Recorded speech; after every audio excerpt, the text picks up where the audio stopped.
you're sitting in the control room and all the lights look good and you think everything's fine, but behind the scenes, Let's take a few steps back because we started with very deep dive. even though a lot of OT cybersecurity vendors, they don't want you to know that. I had great pleasure of speaking with Mike Holcomb, a cybersecurity expert focused on the OT domain. While our conversation started with deep dive technical topics, we back to the basics. Mike explained some foundation concepts and how you can improve the security posture of your facility or factory without going into very technical details, but just using common sense and some best practices of the OT and IT security. I highly recommend this conversation for anyone interested in Internet of Things, in industrial Internet of Things, and in keeping the security of production facilities in general. Let's start with your track record because you've got quite a bit of experience in IT and in OT and in security in more general, and then we can proceed into a bit more detailed topic regarding the OT security itself. Sure, yeah. A little bit about my background. So I say a computer nerd since day one. I actually grew up with my best friend, I guess at the time. He was more the tried and true hacker type where he would crack games. He would go on to hacker bulletin boards back in the day. And so I was always fascinated with all of that, but I was also the good boy. I would never do anything myself. I just watched him do it and still got to learn how somebody like him, super nicest guy you would ever meet, also, was doing these, bad things. And then it really started to get in the mind of what somebody with really bad intention would do. Or what if I was, I don't know, a single parent trying to take care of my kids and I was in the middle of, say, nowhere Russia, and I had no other options to make money, right, to take care of my family. I could see people turning to cybercrime as a way to do that as well. So for whatever reason, we know there's bad actors out there doing bad things. And so that just always stuck with me. So I've always been interested in cybersecurity. Before we called it that, just make sure we secure our computers and networks and our employees, right, our companies, and our way of life, which is really where control system or OT cybersecurity came on. So I came in to OT cybersecurity in about 2010. So it's been about 15 years or so when Stuxnet was announced. And that was when the Americans and the Israelis had teamed up to go after the Iranian nuclear enrichment program. And so they designed malware specifically to target industrial control systems, along with Windows systems that are connected to those control systems, and which is still what we see today. But that just the fact that it was this technological marvel that really pulled me in. And then at the same time, it was really then starting to ask, like, well, how does this work, like in a power plant? Are there computers in a power plant? Like, I had no idea, right? But I had friends at the time that worked in power and worked in water, and so trying to start to have those conversations, and nobody really wanted to have those conversations. And I think it just came down to nobody was doing anything about cybersecurity in power plants and water treatment and any OT or critical infrastructure environment. That's the path I've taken, and I just really got lucky that right about that same time, I started working at Fluor, and Fluor is one of the largest engineering and construction companies in the world. So we build some of the largest control system projects in the world. After about the first year there, I realized, yeah, we probably have some control systems around here, and I should start asking around. I did, right, and started meeting engineers, and I get to work with some of the top leading engineering minds in the world. So it really was very fortunate. I was very lucky for all that to come together, and then realized that I was very frustrated in the space, trying to have those conversations initially and to get into OT cybersecurity.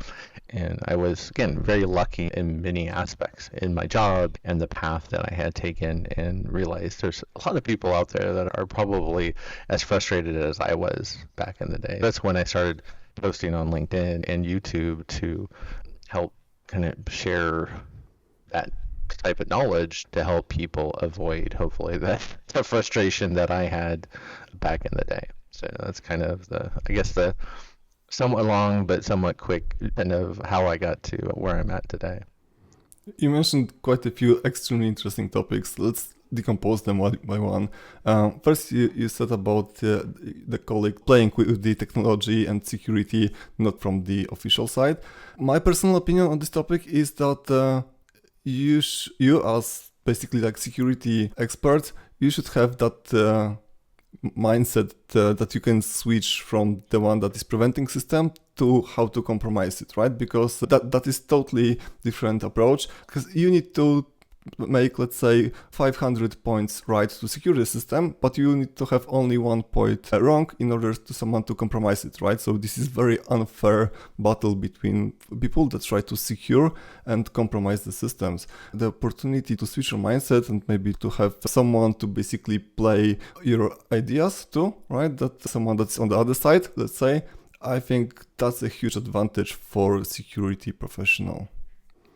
Sure. Yeah, I always say the number one way to become the best defender that you can be is to learn how to go on the offensive, and whether, I'm not saying everybody needs to go out and get their OSCP, but, if you study along those lines, learn that information, use Hack the Box or try Hack Me to at least get some hands-on experience with a lot of the more common types of attacks.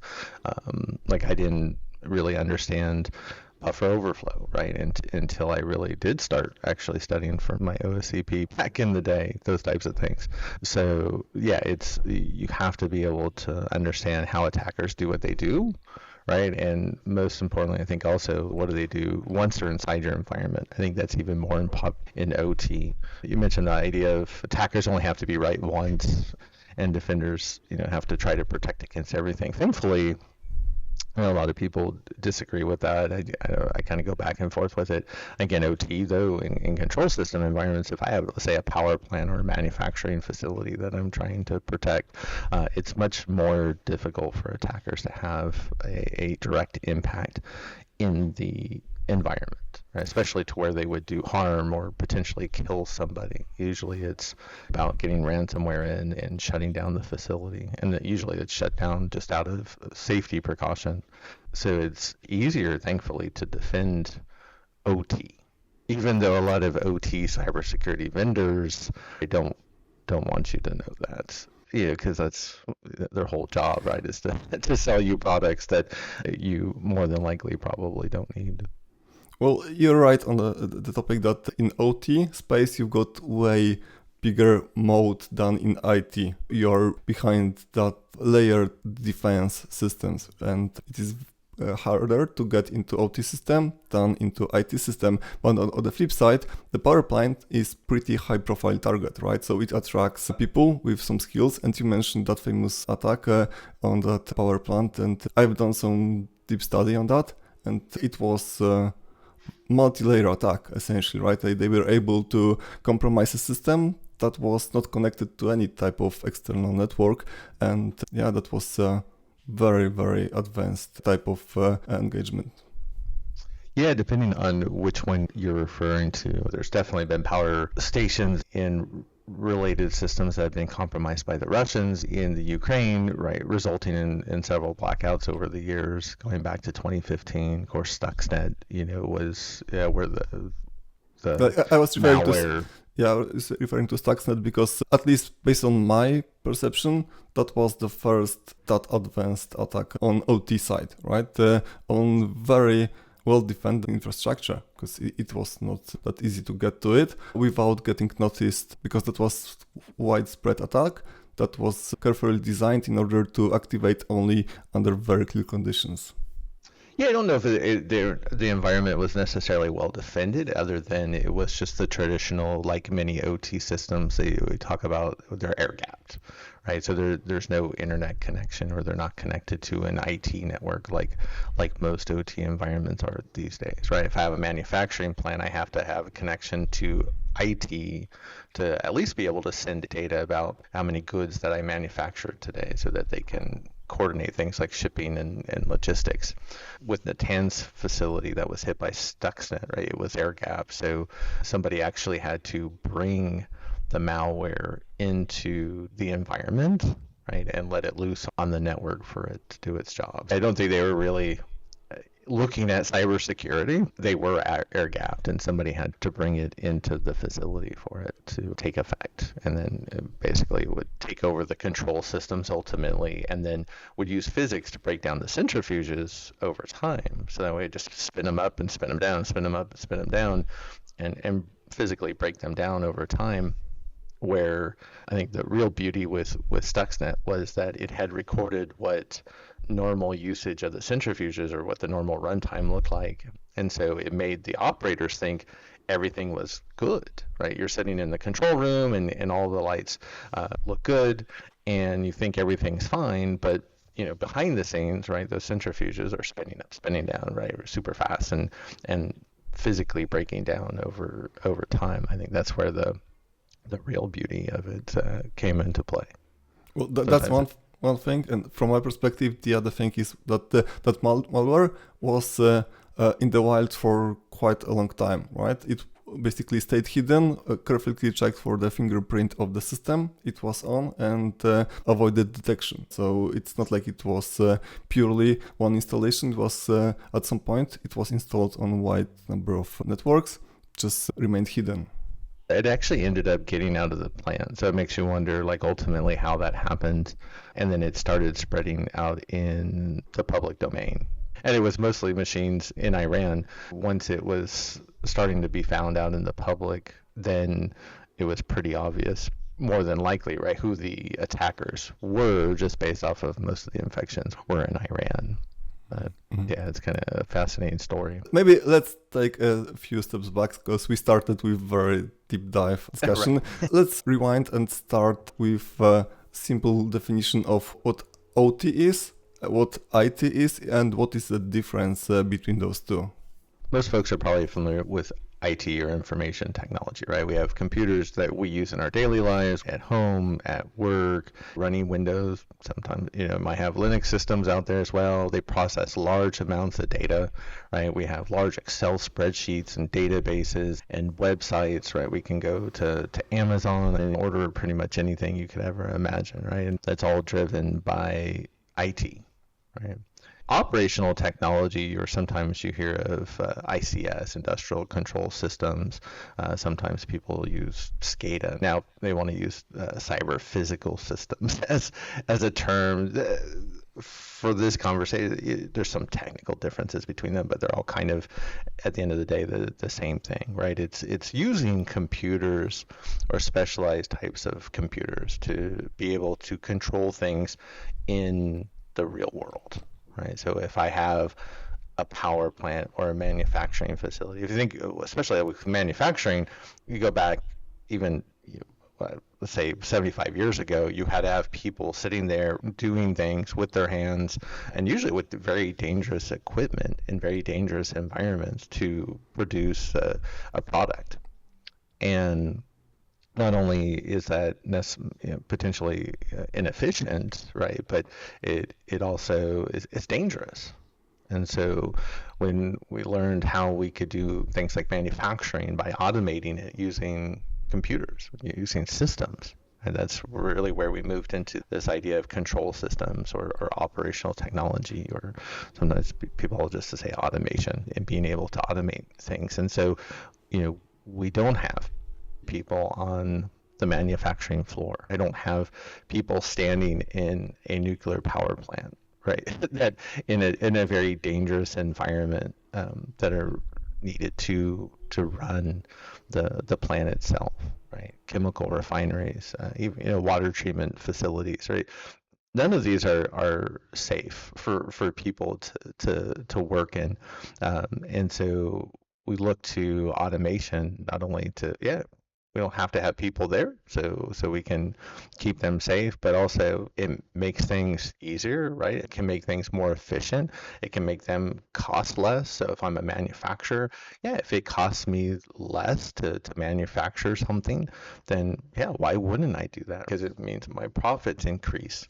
So there's a lot of advantages with automation, and that's what control systems or operational technology allows us to do is automate these different types of environments that so much of us, we all rely on it, whether it's, we're making sure we have clean water or making sure we have food on the table, right? All of our food almost always, unless you live typically on a farm, right? Your food's coming from the store, right? And it has to get to the store, and it probably came through a factory to get there. And even when we look at transportation, right? Things like rail or even trucks, that there's all a lot of OT involved in there, some way, shape, or form. So it's all around us. It's everywhere. And it's one of those things that I think we just take for granted until we start really thinking about it. Up until Stuxnet, when I started asking those questions, right? How does cybersecurity work in a power plant? We'll get there, but from the high-level perspective, OT and IT are not mutually exclusive, right? You mentioned about the factory that when you produce some goods, there is that connection between OT, IT. So maybe you could elaborate on that at the very generic level. That's where the largest cybersecurity concern comes from, right? If I have that manufacturing facility, like in my day job, we built the world's largest manufacturing facility for insulin injections, right? As we're manufacturing insulin, we have to let the IT side know how many injections did we manufacture. So they can coordinate things like shipping, logistics, and the business, of course, they can use that also to calculate how much money did we make today. And we can look at how much did we spend on resources to create those insulin injections, right? So it's all important data that the business needs to run. And so OT, the manufacturing plant, right, the operational technology side, if you want, is connected to the IT side, right, where all the business numbers are crunched, right, where the business typically lives and breathes and does what it does. And so have that connection. The problem is, right, when we see attackers get into IT, and we know they will get into IT eventually, right? It's just a matter of time. Once they get into IT, do they have the ability to spread into the OT environment? Can they move from the back office, the IT network, into the plant network?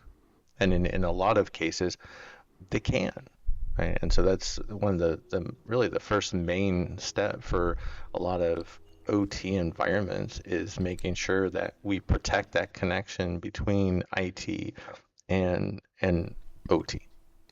So let's talk about it. And you mentioned air gapped. So maybe you could explain for the audience what air gapped system means, how it operates, and then we will talk about connected IT and OT systems and how you can secure that connection.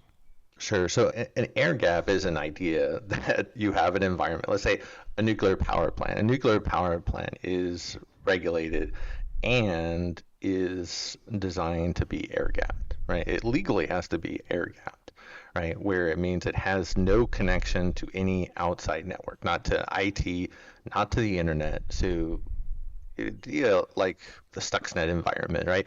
That it's isolated. Again, it doesn't mean that an attacker still can't get in, right? So it just means it's going to be harder to do, right? But yeah, the air gap just means that your OT network isn't connected to any other network itself. I think for most of us in OT cybersecurity, we say the air gap never exists. There's a great example. There was a nuclear power plant in the United States that was compromised. So it was air gapped, right? We think it was air gapped, but the contractors that were responsible for what they call the data historians, and the data historians are just Windows systems running something like Microsoft SQL Server, and they collect data, right, on how the plant operates. Right? And the contractors that were responsible for that, they actually ran a data line from the power plant to their office. And so when their office got infected with SQL Slammer, which was a worm that went around infecting unpatched Microsoft SQL Server systems, it went right into the power plant. Nothing happened to the plant. They just had to shut down the data historians. They didn't have to even shut down the plant itself. But it demonstrates that even an environment like a nuclear power plant that you think is air gapped, right? They really aren't.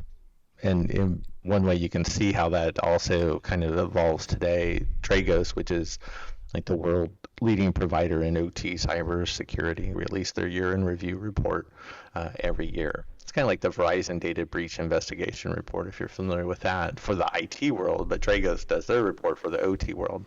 They actually just released it yesterday, so I'm about halfway through, but every year they do a lot of incident response, a lot of penetration testing, and a lot of other engagements with OT environments, and some of the largest in the world. They talk about, when they go in to do these engagements where such a high percentage of these environments that they think are air gapped, right? The client thinks they're air gapped, but they're not. I had one gentleman was talking about a manufacturing facility that, it was supposed to be air gapped. They went in and they had an employee sitting there on one of the computer screen, what they call a HMI, or a human machine interface, which you would use to watch how the manufacturing process is working. And if you get an alert, you have buttons that you can make changes to the environment, or even just stop a process before something bad happens. And instead of watching the process and doing their job, they were watching Netflix. And so it was obviously, if you're sitting there watching Netflix, you obviously have an internet connection, right? And I think it's just very true of a lot of OT environments these days. So yes, we can shoot for an air gap, but at the end of the day, air gaps really, really don't exist. What we like to see, if possible, and this is not always possible, but where you configure OT, right, like your manufacturing plant, to send data to the IT environment, but you do not allow IT to come in, right? You do not allow it to originate connections into the OT environment. You create OT in a one-way manner to send data to IT, right? Because again, the idea is attackers they're going to get into IT, right? It's just a matter of time. So then it's a question of, once they're in IT, can they get into your OT environment from there, right? So you want to be able to prevent that. Again, not always possible, especially a lot of manufacturing systems are not set up for that type, and many other environments as well, unfortunately. But from my own experience, I've seen for a number of customer engagements actually when I was on the shop floor in a plant, and the OT engineer basically used that heavy duty Siemens laptop or whatever else to control PLCs, but at the same time he was just Googling something to find a solution. And I was like, what you're doing, right? Like, your device essentially can blow up the whole facility, and yet you are just Googling stuff. But to your point, the awareness is still pretty low, I would say, in the OT environment. Possibly because, as you said, IT gets way more exposure, and it used to be the main attack target, right, for cyber criminals. So people get that awareness that if you've got your IT system, at least someone is trying to get in. Maybe they are not able to, but at least someone is trying. And for OT, people don't even think about cybersecurity, at least in those legacy factories. They didn't until a couple years ago. And that's in the United States. I think this is spreading in the United States. We actually have what they call the Colonial Pipeline breach, which was because of a ransomware group out of Russia that they were just sending emails, right? Phishing emails to everybody they had email addresses for, and just trying to get somebody to click on a link or open up an attachment to infect their system, compromise the IT environment, and get paid and move on to the next environment. It just happened that somebody who clicked on a link, they worked at Colonial Pipeline in the IT network, which was attached to their OT network, which was, that connection was not secure. And on that OT network, it ran the largest gasoline pipeline in the United States. And so we had gasoline shortages for almost 2 weeks on the East Coast, so basically the eastern half of the United States, because the pipeline was down for 10 days. Let's dive a bit deeper, because you mentioned quite a few times that you've got that IT and OT and you try to secure this connectivity. And one of ways is to create that one-way type of communication. So the OT is the only actor allowed to establish connectivity with IT, right? Often that is not one-way street, like the connection is initiated from OT and OT verifies the IT endpoint that it is talking to, but once that channel is established, sometimes the messages can go both ways. So it kind of opens an attack vector for attackers that basically sit in IT to wait for that and penetrate your system. But maybe you could give us a bit more details on the way how you secure that connectivity between OT and IT. Yeah, I mean, the main, if you can do it, is to configure OT to only send to IT. Could somebody piggyback on that connection? Sure, but that would be almost impossible. So in a lot of environments, that's not even possible. That, like, manufacturing has what they call a manufacturing execution system, or MES, that typically sits on the IT network, and it actually, so it gets orders from the IT side and then sends them to the manufacturing side to be processed, like, at a high level. And so a lot of manufacturing is configured to allow IT to connect into OT. Unfortunately, right? And that's where things like Colonial Pipeline happen, and manufacturing is getting hit very hard with ransomware that spreads from IT and into OT, because a lot of people don't realize OT environments, they're made up of a lot of Windows systems. And then, there's actually some control systems, like when we talk about programmable logic controllers, or those human machine interfaces, the screens we were talking about earlier, that can be used to watch over what's going on in the plant. And sometimes even those can be running Windows themselves, right? So people don't realize how much Windows is in these control systems, which makes it only that much easier for attackers. Especially ransomware operators. That those Windows are often Windows XP or like some extremely legacy type of OS, right? It's not the latest patched version. In older environments, sure, they could definitely be older. Leslie Carhart, who works for Dragos, and they lead the incident response program globally for Dragos, they talk about still seeing NT351. I was talking with somebody the other week that saw OS2, right, which kind of even predates Windows in some ways. So there's in those really older environments, right? Those systems, right? If they're not broke, you don't fix it. Which brings up really interesting cases when you go to do incident response in an environment that has something like Windows NT4.0, right? How do you do incident response? How do you gather memory forensics from an NT machine? Not, most of us don't. We probably never did that, right? A lot of people weren't even alive 25 years ago, and so it's always interesting stories and what happens. So we can have that one-way communication, but that's not always possible, right? So other ways that we can look at protecting. So we do have firewalls between IT and OT. So we limit the communication between the two as much as possible. And then we should be doing network security monitoring. Unfortunately, most environments do. It's Rob Lee at Dragos, he always talks about less than 5% of OT environments are actually doing network security monitoring. And I would say probably, half of those aren't even doing a very good job. So there's very few OT environments that actually are looking to see, is there even an attacker in the environment, right? Because a lot of times, right, there is an attacker there and you just don't realize it because you're not looking. So if you're not looking, how are you going to know? So if you can't limit that connectivity, at least have the firewalls. You'll actually typically have a DMZ, between IT and OT, just like IT environments usually have a DMZ before they're connected to the internet. If they're hosting, right, public services to be exposed to the internet. So you do the same thing between IT and OT to limit the traffic and at least slow down attackers. And then as you get into the OT environment, you do even further segmentation, which again, it's for me, it's really a way of just at least slowing down the attackers to where, again, if we're doing network security monitoring and we're doing at least a halfway decent job, we should be able to see when an attacker is in the environment.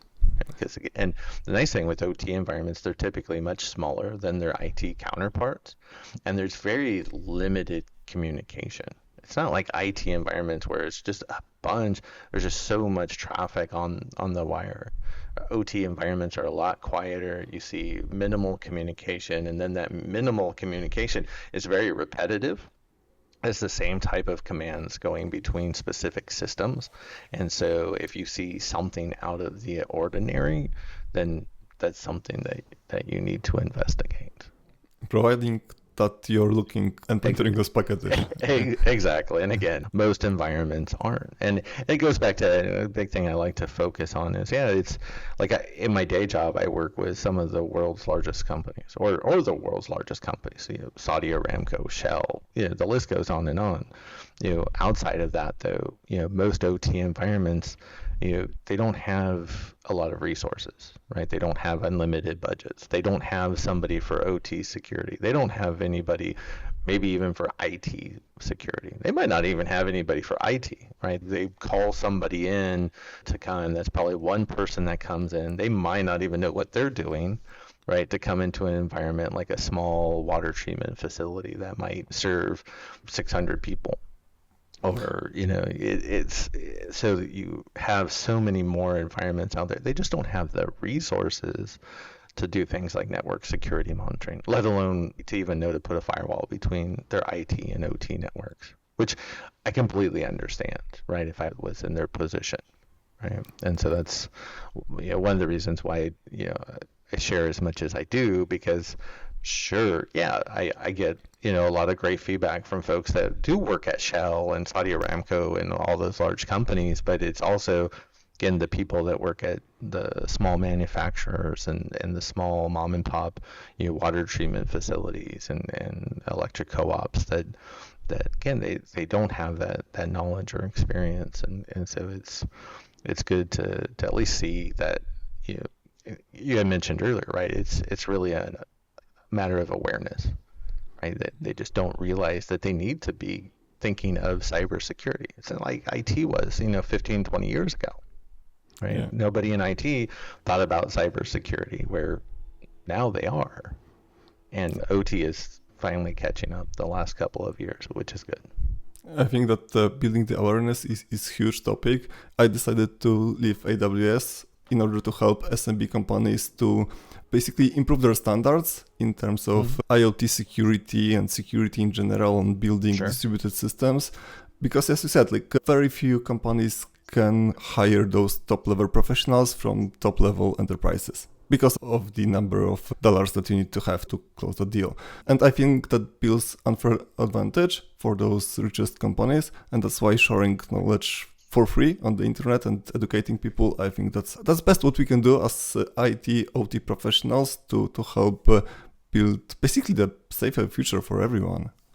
Yeah, exactly. And that's especially a big focus with OT, right? Because we're talking about making sure that power plants continue to run to generate electricity. So, because if we had no electricity for sure, the first week or so, we might be okay, but I think things would break down pretty quickly. Or what if there is no food on the shelves?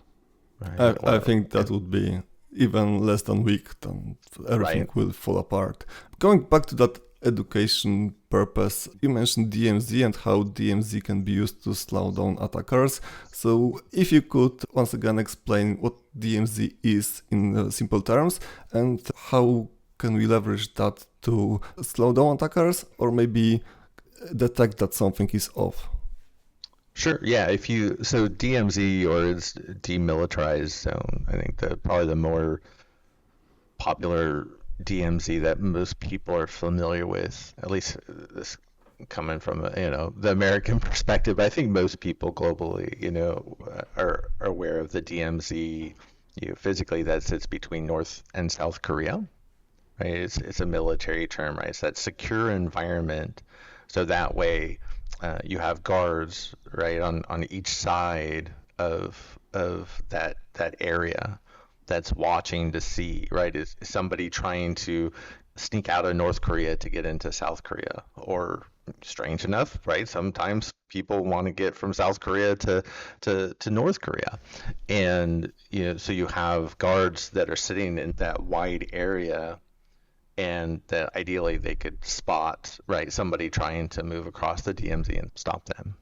And then there's also a building right in the middle of the DMZ where you can have leaders from North Korea and South Korea come together and talk from time to time if they need to do that.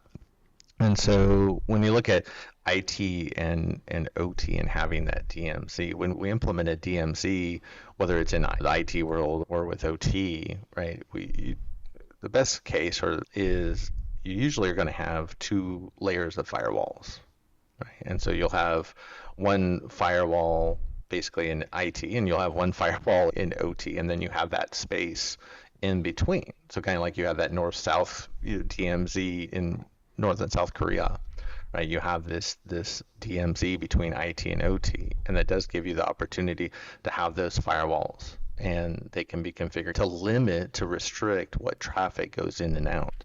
And then you can watch, right, to see, hey, and then if there's a malicious traffic, where hopefully we can see that, intercept it, and stop it in time. But then it also can allow that communication, just like, the leaders from both those countries meeting in the middle.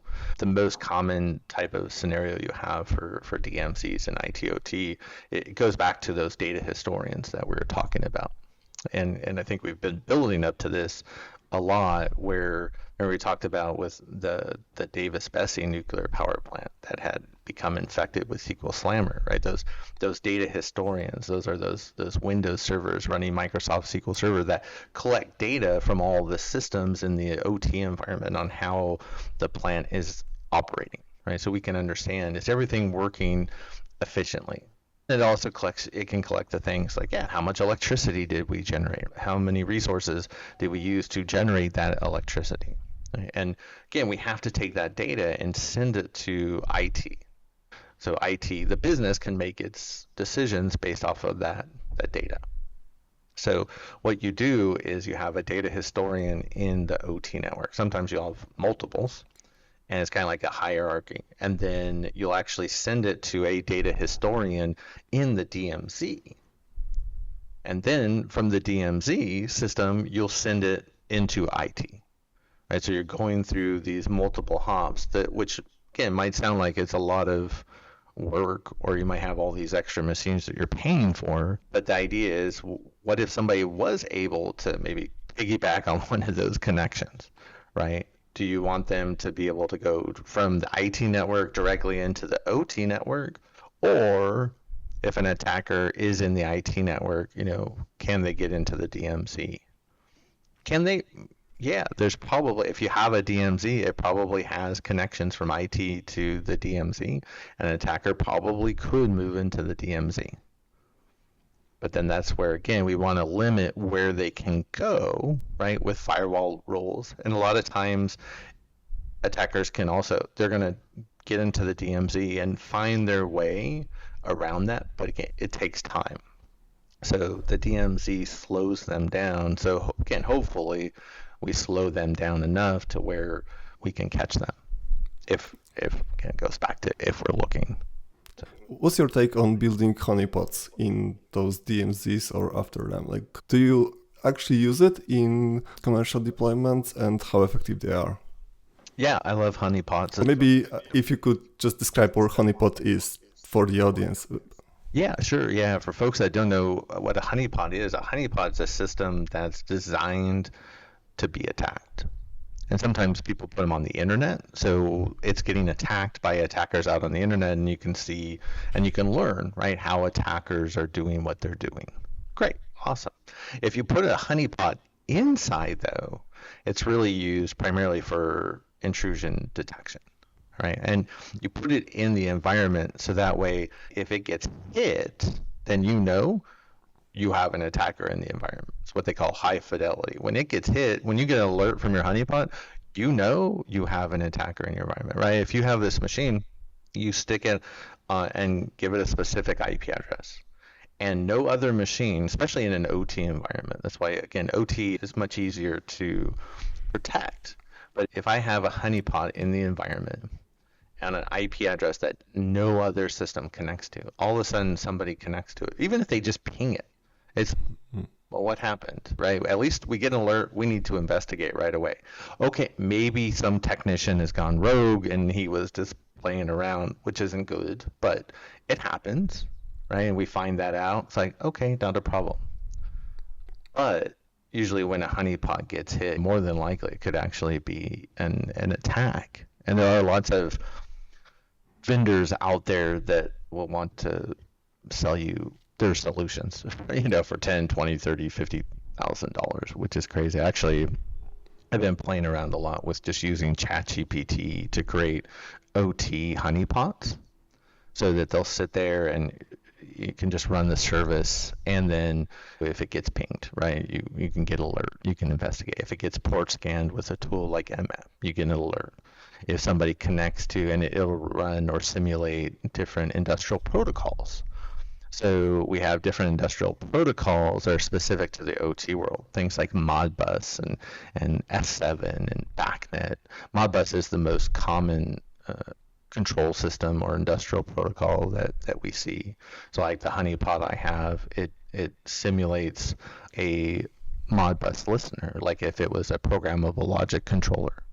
That's one of the systems that we use to hardwire into things like conveyor belts and motors, right? The things that we control to move the world around us.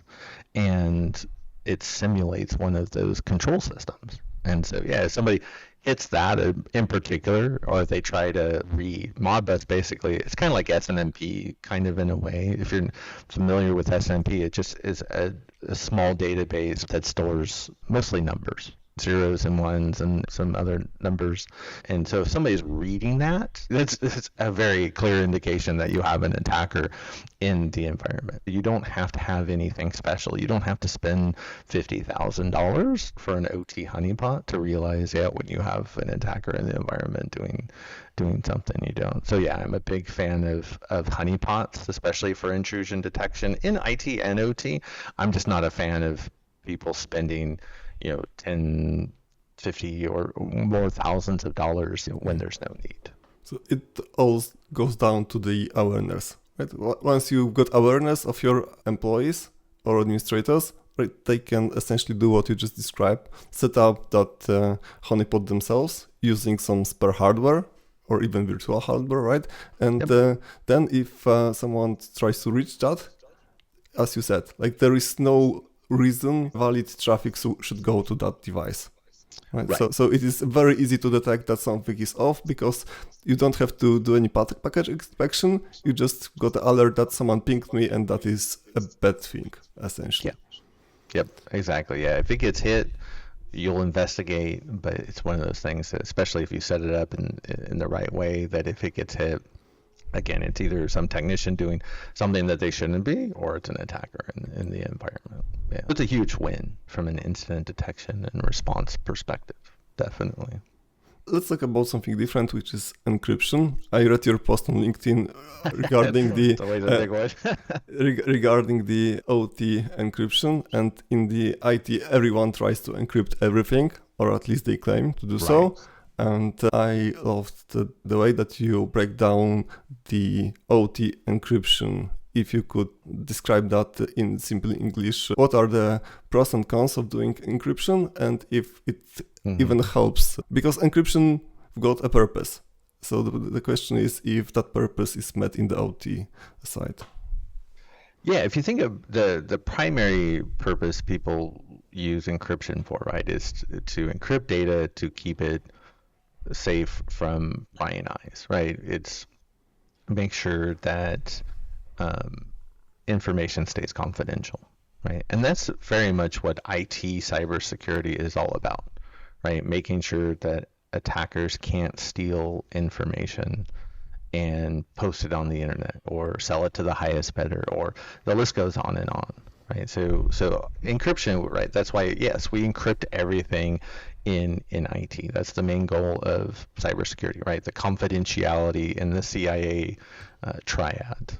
So in OT, a lot of times we talk about that CIA triangle is flipped around.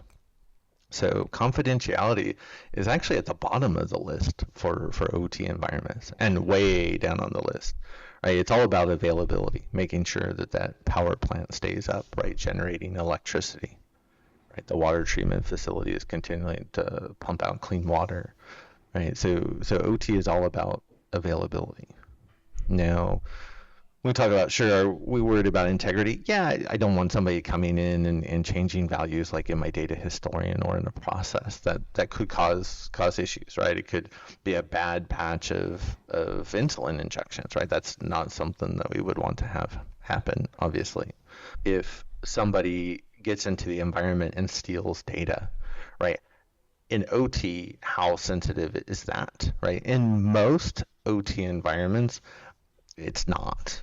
Right? If an attacker was to steal the data, it's not going to help the attackers.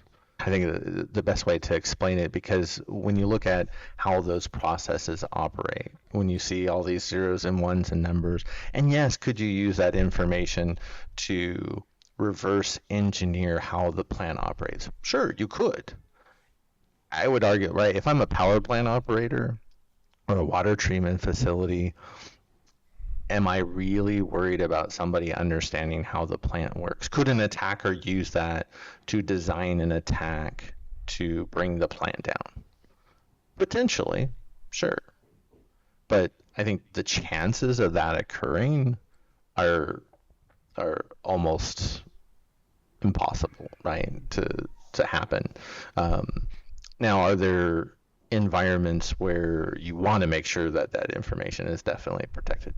For sure, right? So there's a big difference between, like, if I'm manufacturing shoes versus if I'm a nuclear power plant, right? We built the nuclear weapons for the United States. That would be an environment where you would want to make sure, right, that information stays confidential. Right? If I have, we build chemical facilities for companies, right, that if they were to lose that proprietary formula, it could impact things like national security or just their billions of dollars in profit that they generate a year off of that one product. So in those cases, yeah, you definitely would probably encrypt that traffic. I think the key, though, it goes back to, especially, earlier, OT environments are much smaller and simpler, right, than IT environments. They're easier to defend, they're easier to protect. If you're watching, right, again, we know a lot aren't, mostly because of a lack of awareness, but for those environments that are watching, right, you saw the arguments in the comments on that post yesterday, and they always come up. Well, you have an attacker in the environment, and they can sniff, and then they can see your usernames and passwords going over the wire. And that's true. But if you have an attacker in the environment in that position where they can actually sniff and have that much visibility, you already have other problems. So I get a lot of what people are saying. Most of those people, though, are in sales and marketing, and I don't think many have actually worked in the field. Nothing against my friends in sales and marketing. It's just, I take those with a grain of salt. Now, when somebody says, hey, I've been doing this for 30 years in a plant, right, it's like, okay, I'll definitely take a step back and listen to what they have to say and take that into consideration. But yeah, we typically don't see encryption in OT environments, though, because typically encryption, right, requires things to slow down. And so it takes up a lot of more processor powers. And a lot of our OT systems, especially when we look at OT systems out in the field, they're smaller devices. They don't actually have a lot of power. So they don't have a lot of power to do encryption in the first place. And there's whole other, many, many reasons. For me, at the end of the day, it goes back to, if we're encrypting the entire OT network, how are we doing network security monitoring? If you want to monitor an OT network that everything's encrypted, right, then we have to deploy systems to be able to intercept and decrypt the traffic before we can actually read it, right, to see if anything was malicious there. And that becomes a mess really quickly, really fast. You've got to implement the man in the middle attack yourself. Exactly, yeah, where you're doing that attacker in the middle, and it just, yeah, and encryption is just really messy to manage anyways to do it. And OT environments, right, for the most part, they just don't have those resources. In those environments, right, those large chemical facilities, right, the nuclear environments, right, where they have more mature programs, they have the resources to encrypt everything and monitor everything. You know what? Great, right? More power to you. But it just goes back to most environments don't need the encryption, right? They're not their data, transmitting over the OT network. It's not state secrets, right? It's if somebody got that information, they're really, at the end of the day, they're not really going to do anything with it. So, it's just, I think that's where where do we need to be concerned? I just always, especially if I'm those small environments, I want to know what can I do today, right, to help protect my environment, to reduce risk the most, and encryption is not on the list. Yeah, or at least it is not the first thing. This is not the thing that gives you biggest advantage at the smallest possible investment, right? Exactly. And that reminded me a number of discussions I've got mostly on LinkedIn when I was writing about private keys and certificates. And I was explaining that certificate is nothing that you need to protect because this is only the public part of your private key. And I get tons of pushback that you need to protect everything and people don't really want to listen. But as you said, right, they probably don't really understand what they are talking about. Yeah, it goes back to the earlier point I think we were talking about as far as, especially those people, I think, that when they say, yeah, you need encryption or yeah, you need to protect your public key is, well, have you ever, learned offensive security, right? Have you ever, learned penetration testing? Do you have hands-on experience doing these types of attacks that you're talking about? And more than likely, right, they probably don't. So it's like if you haven't, you want to talk about these theoretical attacks, usually is what they're, what they are, then, and you've done these and you've done it successfully, it's like, okay, I'll listen to you. I get a lot of questions on LinkedIn, like whether it's the encryption or whether it's not allowing IT to talk to OT or not allowing, if you have AD in IT and you have Active Directory in OT and not allowing them to talk. And it's like, well, where's the documentation? Like, well, I don't think there's a lot of documentation on this, honestly, but I talk with the state actors, the adversaries that work for the National Security Agency in the United States, and they tell me these things, right? It's like, so that's my documentation, and like, yes, I'm going to listen. If you have a state actor, right, talking about how they break into environments and the best way to stop them from breaking into those environments, I'm going to listen, right? Definitely.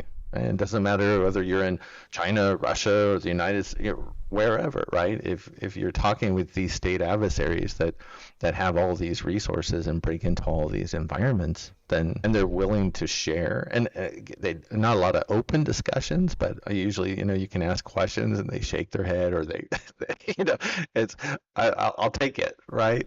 And so you don't get a ton of details, but it's interesting because there's not a lot of information out there about OT cybersecurity, right? It's still a very new and growing field for most people. That is correct. But when you know how to frame the question, you can get the answer you're looking for just by the way someone reacts. For sure. And there are folks like Rob Lee at Dragos who was a state actor for the United States, and he is very upfront with a lot of things. Obviously there's a lot he can't disclose or share because of it being classified information. But I think more than anybody, if it's not classified, if it's something that he can share without breaking any laws, getting in trouble, he does, right? And it's all, I think the focus is to help OT environments become more secure.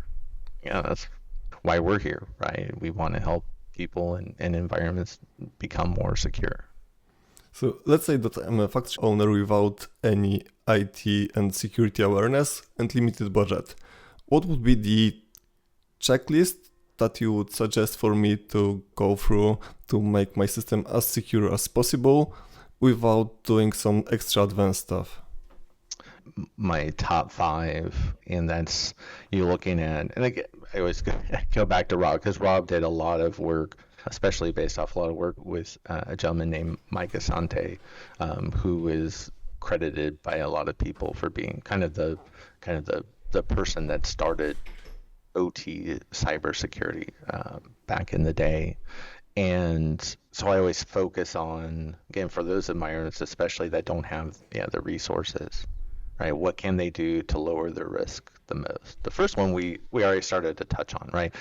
If you can prevent IT from talking with OT, great, right? Not, have OT send to IT, don't allow IT to reach into OT to get data, right? That's the number one way. If you can't do that, right, have a firewall between the two, or have the DMZ configuration between the two. Again, it's at least going to slow down the attacker.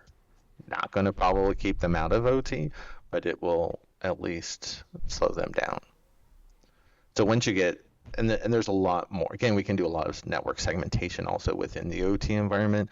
That doesn't take a lot of resources as well. It drives me crazy when people say, well, it's a lot of administration overhead to configure firewalls. I've configured lots of different firewalls in my life, and maybe, sure, maybe it's difficult for some people. I think for most people, though, can probably figure out firewall administration. And things in OT don't change, right, as like they do in IT. So yeah, it's all about that network communication between IT and OT. Is that kind of the first step? Second step is kind of goes back into OT. In IT, we talk a lot about, right, you have to know what you have in the environment before you can protect it. And that's the same in OT. And again, OT environments, smaller, typically, easier to manage, don't change a lot. So the only change is when a part breaks and you have to, you're right, you replace that system. So environments having a good asset inventory, or they call an asset register, right? Having a good asset inventory to understand what you have. Because in OT, you're not going to be doing things like active vulnerability scanning every day, right? You're not running Nessus across your entire environment like you might in IT looking for vulnerabilities. So you have to understand what's in the environment, right? Oh, I have this PLC, this programmable logic controller, and it maybe controls this conveyor belt, right? Or maybe this robot over here, and it's from this vendor and it has this firmware, right? Well, we can use that information to look up in same resources we use in the IT world. Are there any vulnerabilities in that firmware, right? Yes or no, right? Or if you have software or hardware, right? So we can use that asset register, if it's complete, to do vulnerability management, right? So that would be second, is having that asset register, right? I think the third thing I always focus on is just backup and recovery, right? So that probably sounds very familiar, right, to folks in IT, right? Make sure we're backing up everything that we need. So that way, if something goes down, what if I have a system that just it crashes, like one of those PLCs, and I just have to replace it? Can I restore its programming backup or not? Right? Just like in IT, am I taking those backups and occasionally doing test restorations, right? Because I've been in that environment. My first IT job was the guy who was doing the backups of the company database, right? The database server crashed one day. He went to replace it and found out that backup tapes were blank. So it said that they were backing up, but it didn't have any data. I mean, that hurt the company. Even just like something like a small manufacturing facility, right? If that PLC, you lose the PLC, you have to replace it, right? Can you restore it quickly, or have you lost that and have to now pay somebody to reprogram that entire process, right? Which could potentially take days, maybe weeks, depending on the person, right? So backup and recovery, right? Make sure you're backing up everything you need and you're doing the test restores. I do focus on vulnerability management, which we already touched on, right? Which a lot of times will just rely on having a good, solid asset inventory. So a lot of environments, right, they don't have that asset inventory. So it's a big focus for environments, right? And then the other one is having an incident response plan, even in place, even if it's just I know who to call, like Dragos or Mandiant or another company that does OT, response. Because you want to make sure you call somebody experienced in OT response, not just IT. They have to have that experience to be able to, especially really work with the engineers and the people that run the facility. Usually we talk about operations and maintenance to be able to understand, can we shut down this system? Is it safe, right? Because in IT, oh, we just pull the plug, right, before the ransomware can spread. It's like, we have to understand if we pull the plug in OT on any system, right, what happens? Does the plant shut down? Could there be some type of explosion potentially, right? Could somebody get hurt?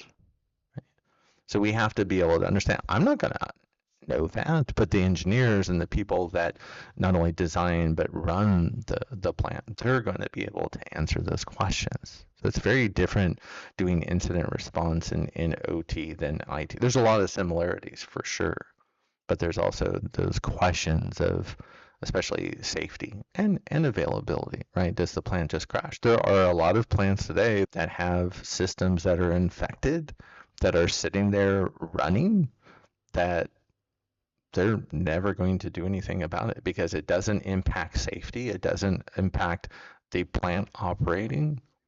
And the next time they have a maintenance window scheduled for that plant to where they could even rebuild the system is like 2 years down the road. So there are a lot of plants out there that have malware infections that are just sitting there infected, but since it's not hurting anything, it's kind of like, okay. So, but yeah, so those are the five, right? Secure network architecture, right? Especially between IT and OT, having a good asset register. That's a big challenge, right? Even for OT, that's a big challenge in IT as well. Looking at backup and recovery, especially testing the restores, making sure you know where your backups are in the first place. Continuous vulnerability management, and then incident response, at least knowing who you call and having at least a retainer on hand. So that way, you don't want to call like a Dragos or Mandiant when you have an incident and then they're like, okay, yeah, we have to fill out all this paperwork, right? That's going to take 2 days before we can come help you. It's like, that's the beauty thing of having a retainer, and some have zero cost retainers. So you don't even have to pay any money up front, where you can say, let's just get the paperwork out of the way. And then if we have an incident, we're going to call you and then you can come right away, right? Everybody jumps on the plane and they're already headed in your direction, right? First chance that they have. So just for business owners, none of what you listed is rocket science, to be honest, right? Those are very basic steps that gives you far away in terms of being secure and being ready in case something gets off. Exactly. And again, I focus on those five because they have the most impact to reducing your risk. And the nice thing is they have the lowest cost as well. So it just happens to work out that way. So lowest cost, most impact to lowering risk. Yeah, why not? And then sure, I have a top 10, I have a top 20 list, right? You can continue to go, right? It's just like in IT, you continue to improve your program over time as you have the resources to do it. But to start, yeah, it's always that network security, right, between IT and then build from there. This is a hint how to see if someone is hands-on professional or not. Because the actual professional can give you very simple steps in a way that actually does the job. And if someone is just influencer, they will give you, yeah, you need to implement some crazy stuff, but that will not improve your security posture at all. No, everybody wants to sell you like zero trust, and they want you to spend hundreds of thousands or millions of dollars, and you don't need to do that. right? Will some environments go to that point? If they have the resources, great, right? More power to you. But again, yeah, most OT environments don't have those resources, and they don't need zero trust in a box, right? Which doesn't exist, or some other. I've seen some crazy solutions. I get people ping me almost every day. I have a new solution. Can you jump on a call and give look at it and tell me what you think? And like, I appreciate anybody that wants to help out the world, but yeah, a lot of them are kind of out there, and it's just like OT environments do not need this, and they don't like it when I tell I tell them that. I'm like, but it's true, and a lot of times they're creating a security solution that you'll deploy, and then it's actually getting in the way of the operators. Because if an alarm goes off in a plant and I have to be able to at least run over and hit a big red button to shut things down or make a tweak on the control panel to change something in the environment to prevent a problem, if there's a security control between that operator and the ability to make that change, we have a problem. Security should never be in the way of operations OT. That is so true. Unfortunately, as you said, some people just try to sell you some kind of solution that doesn't help, generate costs and extra friction, and pretend to be securing your infrastructure, which is not the case. Let me ask you one last question. What's your take on connecting OT systems to the cloud? It's mixed. It's like anything when you add something new, right? There's always risk. So if you're going to add internet connectivity, there's going to be risk. Now, so what can you do to protect against it? In environments, and it's becoming very more and more popular these days, right? I want to at least send, and you see when you talk about the industrial Internet of Things or IIoT, this idea where, like we were talking about the data historian earlier, right? Collecting all the data on the systems and how things are performing, right? How much product we're generating, right? How much resources we're consuming to generate that product, right?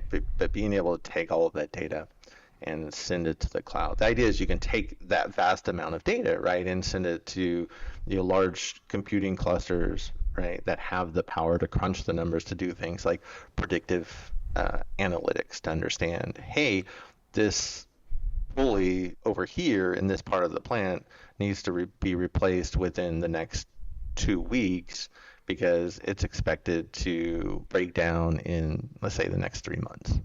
And we have an outage window for that part of the plant in 2 weeks, replace it. So it can do those types of things. So there's a huge advantage to that. So it's another one of those, if I'm sending the data out in a one-way manner, right? Is there really any risk to doing that? Probably not really, no. So it's like, okay, that's great. Then it comes a question, well, what if I want to run something like EDR, right? Endpoint detection response, advanced anti-malware if you want, my Windows endpoints in OT. That usually requires not only that internet connection, but kind of that it's like a live connection, right? So it's one of those, if you do something like that, you have to, how do we control that, limit the traffic, network security monitoring. We have to add those controls to lower the risk that we see. Some people also talk about now they want to be able to run their entire controls, like their operation center in the cloud. So that way you don't even have to have people on site. And I was like, okay, that's that's just asking for trouble. And I've never heard of a good case, except for they're talking about Ukranegro, I think, who's the power company in the Ukraine, right, using this because their control center, right, their operation center, like for a power plant, it could be bombed out tomorrow. I'm like, you know what? That's okay. I can understand, right, having that backup operation center in the cloud in case something like that happens. Completely understand. But I think there's too much risk when you get to that point if you're really having it like you want, like your facility, even if it's just a factory, being controlled and operated from the cloud, because any cloud environment, we know, like any IT environment, it's going to get compromised eventually. So if an attacker got into your cloud-based control center, do you really want the attackers having complete control over your plant? Probably not. So, but it's always that risk-reward conversation with the business. I think there's some things, like for me, I would definitely say there's too much risk, like having your entire operations controlled from the cloud. But can we send data to the cloud to do things like predictive analytics? Sure. Why not? And then kind of everything in between. Exactly. And to some extent, you can mitigate that risk by using edge gateways. So essentially, you've got a server on the shop floor that facilitates the connectivity between the OT and the public cloud or private cloud or whatever.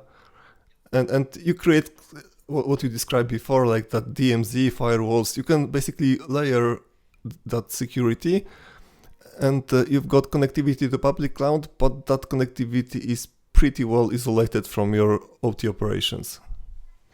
Exactly. Yeah, adding those layers of security, slowing down the attacker. So hopefully we're doing monitoring and we can see them when they get in the environment and we can stop them. Thank you so much for taking time to meet with me. Yeah, thank you. If you could just share how people can reach out to you, to learn for you, maybe ask you for advice, what's the best way to contact you? Sure. Yeah, the best place is on LinkedIn. So I'm there under Mike Holcomb.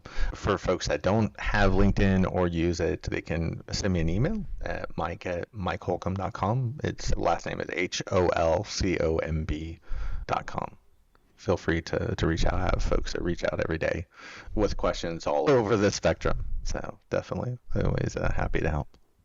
Thank you so much once again. And I hope that we will have opportunity to meet and dive even deeper into the OT and IT security. Yeah, for sure. Yeah, thanks again. I appreciate it. Thanks, Lukasz. Thank you for listening. Go to the thingrex.com to find more materials about the Internet of Things domain. I'm your host, Łukasz Malinowski, the Internet of Things advisor and trainer.